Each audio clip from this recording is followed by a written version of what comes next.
Hello বন্ধুরা, তোমরা সবাই কেমন আছো? আশা করছি সবাই ভালো আছো। আজ তোমাদের এমন একটি গল্প শোনাবো যে গল্পটি শোনার পর তোমাদের মাথা ঘুরে যাবে। তাহলে মূল গল্পটি তোমাদের সাথে শেয়ার করি। আমার স্বামী কয়েকদিন ধরে রোজ সময় পেলেই জানালা খুলে নিচে পাশের বাড়ির উঠানের দিকে তাকিয়ে থাকে। প্রথম প্রথম আমি সেটাকে স্বাভাবিক ঘটনা বলে মনে করে ব্যাপারটা খুব একটা আমলে নিইনি। কিন্তু সেটা যখন আমার চোখের সামনে ঘন ঘন হতে লাগলো, তখন আর নিজের কৌতূহল চেপে রাখতে পারলাম না। খুব জানার ইচ্ছে হতে লাগলো ঘটনাটা আসলে কি। আমার স্বামী আশরাফ নিচে তাকিয়ে পাশের বাড়িতে কি এমন জিনিস অমন অপলক দৃষ্টিতে তাকিয়ে দেখে, তা জানতে স্বামীর বিরুদ্ধে আমি তলে তলে গোয়েন্দাগিরি শুরু করলাম। কখন সে জানালার সামনে গিয়ে দাঁড়ায় তাই লক্ষ্য করতে থাকলাম।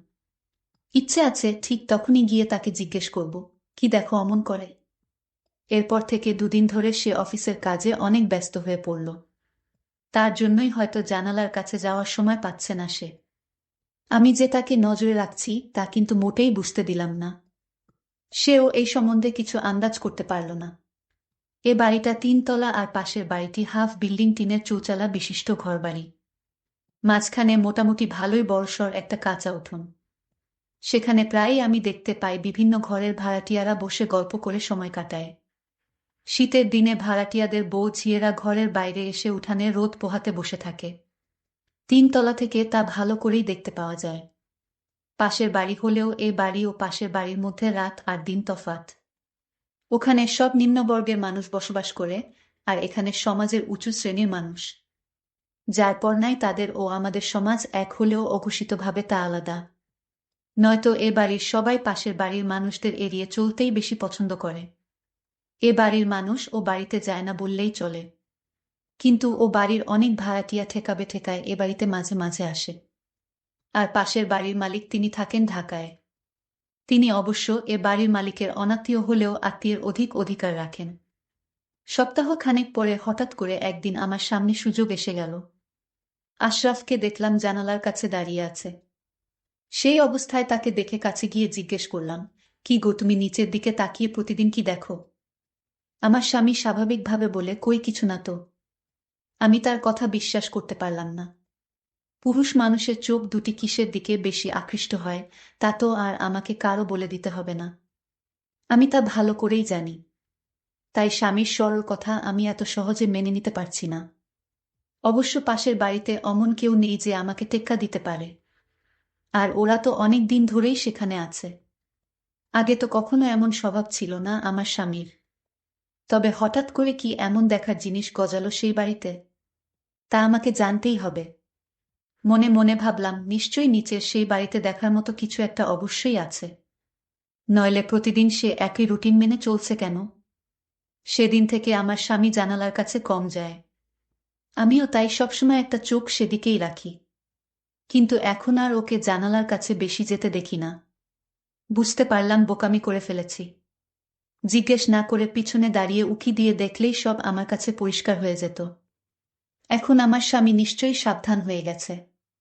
তাকে ধরা এখন কি আর আমার পক্ষে এত সহজ হবে? জানি সেই রকম কিছু হলে মোটেই সহজ হবে না। কিন্তু আমিও হাল ছাড়বার পাত্রী নই।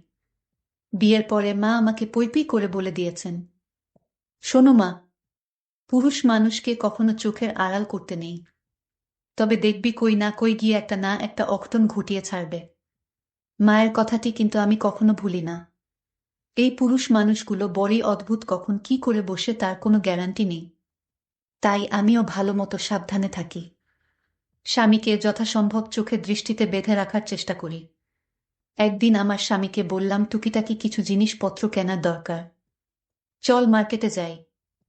আমার স্বামীর শরীর ভালো নয় বলে আমাকে একাই মার্কেটে যেতে হলো।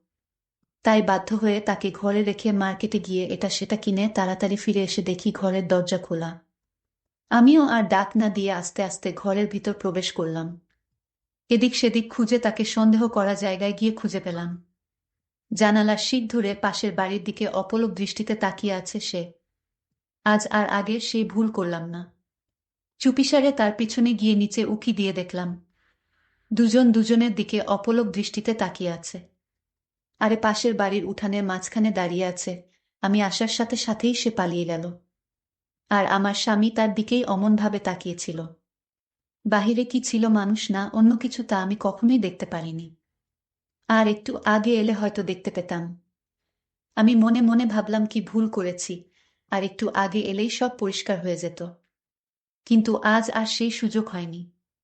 হঠাৎ একটা দৃশ্য দেখে আমার মাথাটা চক্কর দিয়ে উঠল। আশরাফের গায়ে পড়ে যাচ্ছিলাম প্রায়, কিন্তু জানালার শিক ধরে নিজেকে সামলিয়ে নিলাম। তাই দেখে আশরাফ চমকে উঠে জিজ্ঞেস করে, তুমি কখন কোনো সময় এলে? দরজাকে খুলে দিল। আমি বললাম, তুমি কোনো কথা বলবে না আমার সাথে? নিচে তাকিয়ে দেখলাম নিচের উঠানে এখনো নির্লজ্জের মতো জানালা দিয়ে তুমি কি এমন দেখছ? তার চোখে মুখে ভয়ের ছাপ স্পষ্ট দেখতে পাচ্ছি আমি। ওদিকে তাকিয়ে চোখের জল ফেলে বললাম, জানি না তিনি শুনতে পেলেন কিনা, তবে আমার মুখ ও বলার ভাব দেখে নিশ্চয়ই বুঝতে পেরেছেন। আমি তাকে সন্দেহ করা শুরু করলাম। আমার মন থেকে কিছুতেই সন্দেহর ভারটা সরাতে পারছি না। সেখানে সন্দেহ ছাড়া কিছুই ছিল না আমার। আমার স্বামী আমাকে অনেক বোঝানোর চেষ্টা করলেন, কিন্তু আমি তার কোনো কথা শুনতে রাজি হলাম না। সেদিন থেকে 1 সপ্তাহ ধরে দুইজন দুই রুমে থাকি। স্বামীর সব কাজ নীরবে করে যায়, কিন্তু কথা বলতে মন চায় না। ভাবি আমার স্বামীর এমন স্বভাব, আমি কখনো স্বপ্নেও তা ভাবতে পারি না। আমি আমার স্বামীকে অনেক ভালোবাসি। সে মানুষটা মোটেও খারাপ নয়, হয়তো চোখের নেশায় পড়ে গিয়েছিল। কিন্তু জানালা দিয়ে আমি তো কিছুই দেখতে পেলাম না। তাহলে আমার স্বামী জানালা দিয়ে কি এমন দেখে? আমার সন্দেহ মনে লেগেই থাকল।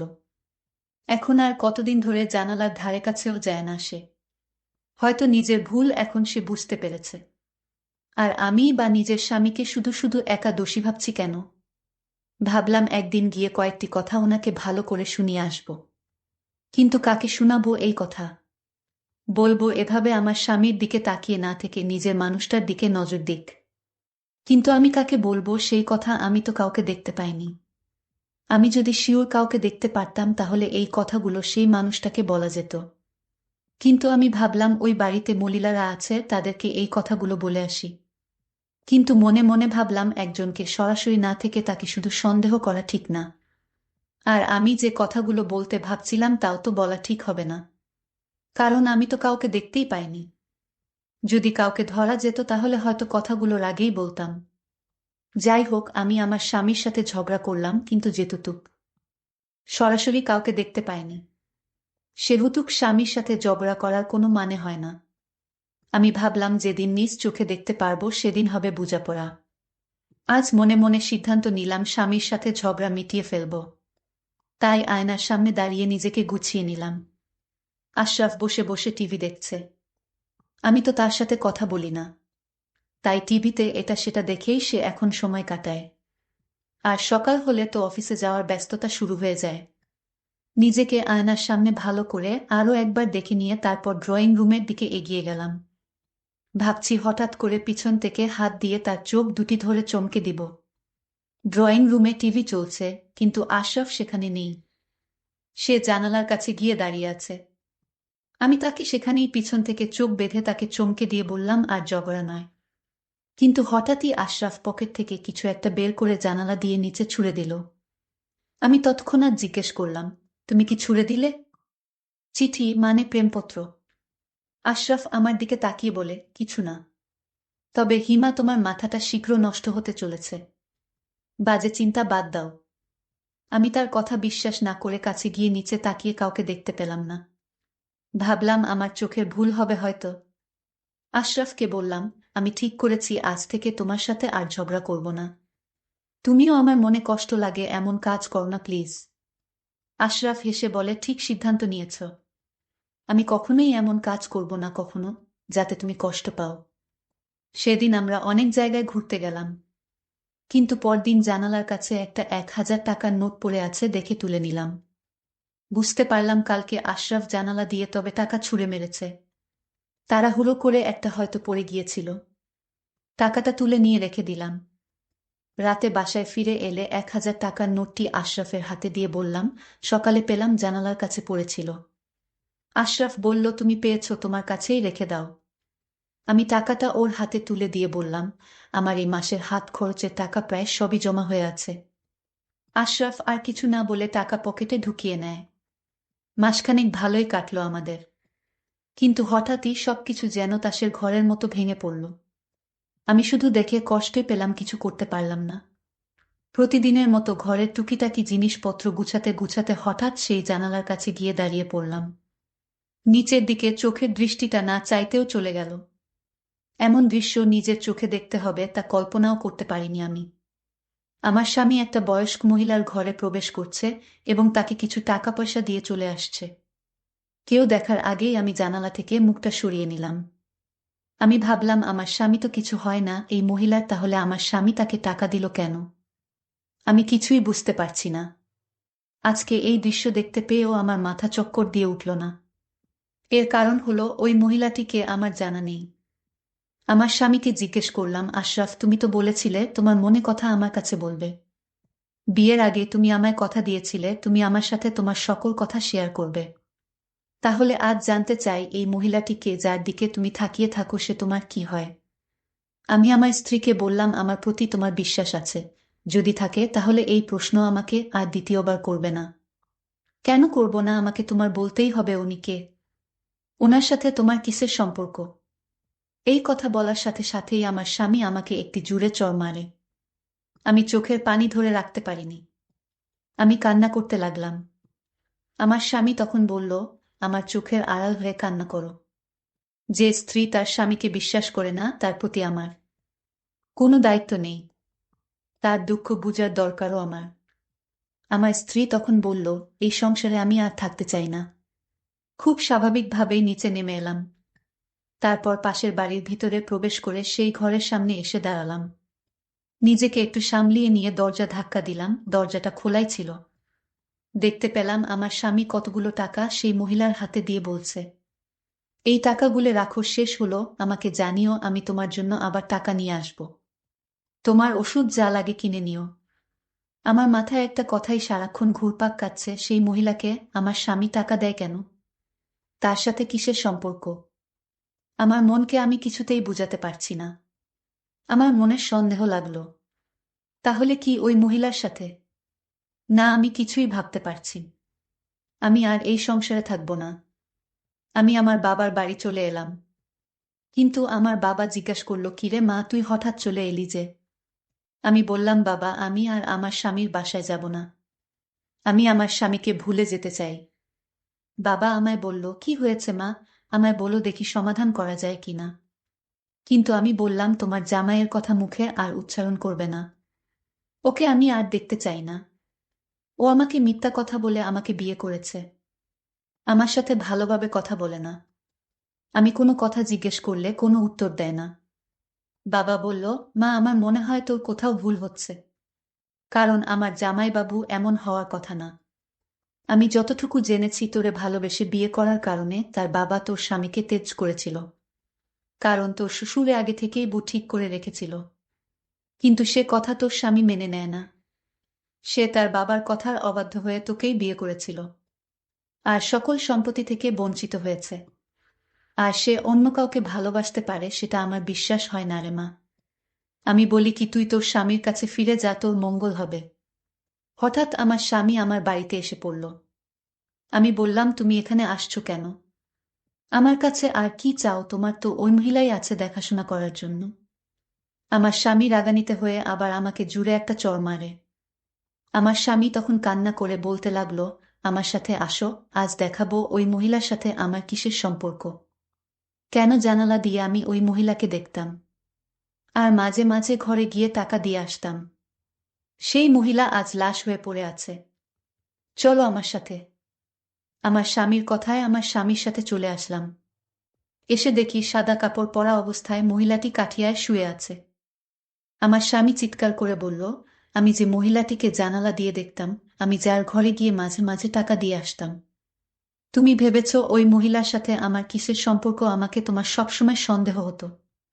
যে মহিলাটির দিকে আমি চেয়ে থাকতাম সে হলো আমার জনম দুঃখিনী মা, আমার গর্ভধারিণী মা। সেই আর কেউ নয়, আমার মা, আমার আম্মা, যে আমাকে কুলেপিঠে করে লালন পালন করে মানুষ করেছে। আমার স্বামী এই কথা বলছিল আর হাউমাউ করে কান্না করছিল। তার চোখে যেন জলের সাগর বইছে। আমার স্বামী আমাকে বলল, জানো হিমা, আমি যখন তোমাকে ভালোবাসতাম তখন আমার বাবা আমাদের এই বিয়েটা মেনে নিতে পারেনি। কিন্তু আমার মা আমাকে সাহস দিয়ে বলেছিল, বাবা তুই যাকে ভালোবাসিস তাকেই বিয়ে করো। আমি আমার মাকে বললাম, মা তুমি দোয়া করো। এইদিকে আমার বাবা আমাকে তেজ করেছে। শুধু তোমার জন্য আমি সবকিছু ছেড়ে শহরে আসি। আমার কাছে মনে হয়েছিল সম্পদের চেয়ে আমার কাছে তুমি অনেক দামি, কারণ আমি তোমায় ছাড়া বাঁচব না। আর তাই আমি তোমাকে বাবার অবাধ্য হয়ে বিয়ে করেছি।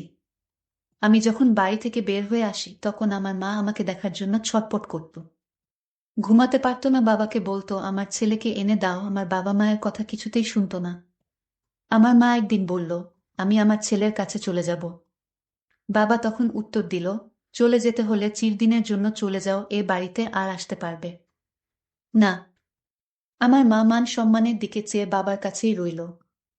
কিন্তু আমার বাবাকে কৌশল করে আমার মা বলল, গ্রামে ভালো লাগে না। আমার মা জানতো আমি কোথায় থাকি, আর আমার বাসার পাশে একটা ভাড়া বাসা রাখে, যাতে আমার মা আমার মুখখানা দেখতে পারে। আমার মা ওই উঠোনে প্রতিদিন দাঁড়িয়ে থাকত, আর আমি জানালা দিয়ে দেখতাম আমার মায়ের চাঁদমুখ। আর আমার মুখটাও আমার মা ভালো করে দেখতে পেত। এই জন্য আমি জানালার দিকে তাকিয়ে থাকতাম আমার মাকে দেখার জন্য। এটা কি আমার অপরাধ? আর তুমি আমাকে অযথা সন্দেহ করতে। একদিন আমার মা ইশারায় বলল, মায়ের ঘরে যেতে। মায়ের শরীরটা তেমন ভালো ছিল না। বাবাও ঔষধ কিনে দিত না তেমন একটা। আমি মায়ের ঘরে প্রবেশ করে আমি আমার মাকে কিছুদিন পর পর টাকা দিয়ে আসতাম। মাকে টাকা দেয়া কি আমার অপরাধ? যিনি আমাকে জন্ম দিয়েছেন, এই পৃথিবীর আলো বাতাস দেখিয়েছেন। আজ আমার মা আর নেই। আমার মা গতকাল মারা গিয়েছে। আজও তার লাশটা দাফন করিনি, কারণ তোমার ভুল ভাঙানোর জন্য। তখন হিমা কান্না করতে করতে বলে উঠল, আমি তোমাকে অযথা সন্দেহ করতাম। আজ আমার ভুল ভেঙে গেছে। তুমি মায়ের জন্য যা করেছ তাতে আমি অনেক খুশি। আর দয়া করে আমাকে মাফ করে দাও। জানি এই ভুলের মাফ হয় না, তাও তোমার কাছে মাফ চাইছি। তুমি মাফ না করলে যে আল্লাহ আমাকে মাফ করবে না। আমার স্বামী আমাকে মাফ করে দিলেন, আর মায়ের দাফন করলেন। পরিশেষে একটা কথাই বলবো, তোমরা কখনো মাকে ভুলবেন না। মায়ের মনে কষ্ট দিবে না। বন্ধুরা, আজকের বাস্তব জীবনের গল্পটি কেমন লাগলো তা অবশ্যই কমেন্ট করে জানাইবা। ভালো থেকো সবাই, ধন্যবাদ।